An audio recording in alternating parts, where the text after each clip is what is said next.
In Fort Pierce, Florida, a federal trial is underway, one that has captured national attention. Ryan Routh stands accused of plotting to assassinate former President Donald Trump in September 2024.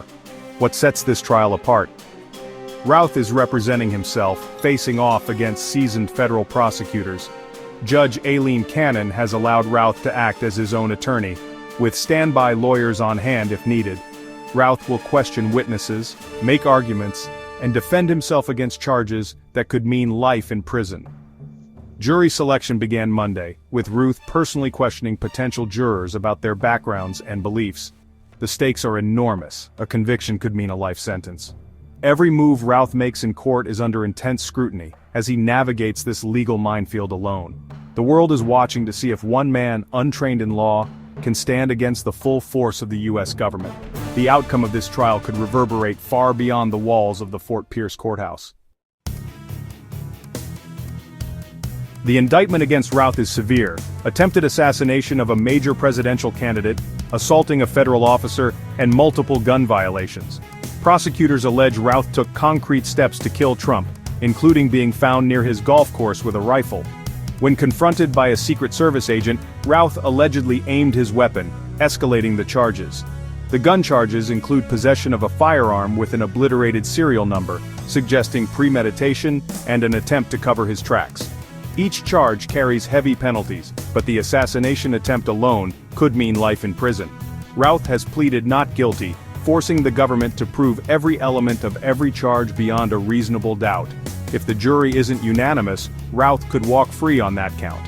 A guilty verdict, however, would likely mean he spends the rest of his life behind bars.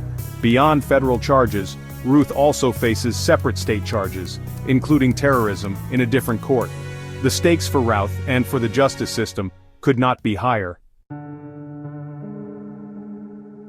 Jury selection, or voir dire, is the first battleground in Routh's trial.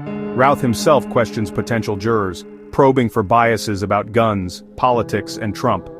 Both sides can challenge jurors for cause or use peremptory strikes to shape the panel. The goal: 12 impartial citizens who must unanimously decide Routh's fate. If even one juror disagrees, it's a mistrial. The process is strategic and personal, especially with Routh at the helm.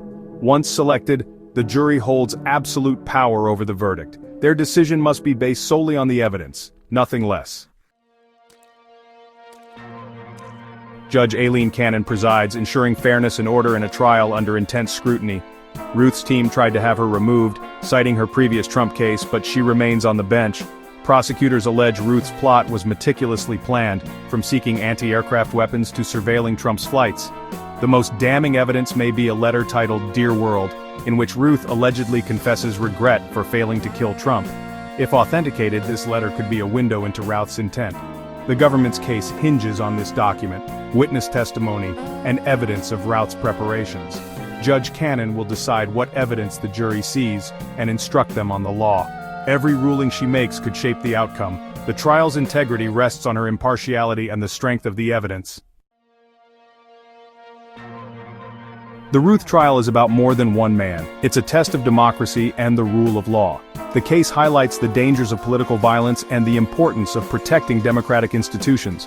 Routh's self-representation exposes the challenges and risks of navigating federal court without legal training. The jury's role is crucial. 12 citizens must set aside personal beliefs and judge only the facts. Their verdict will echo beyond the courtroom, reflecting the community's commitment to justice.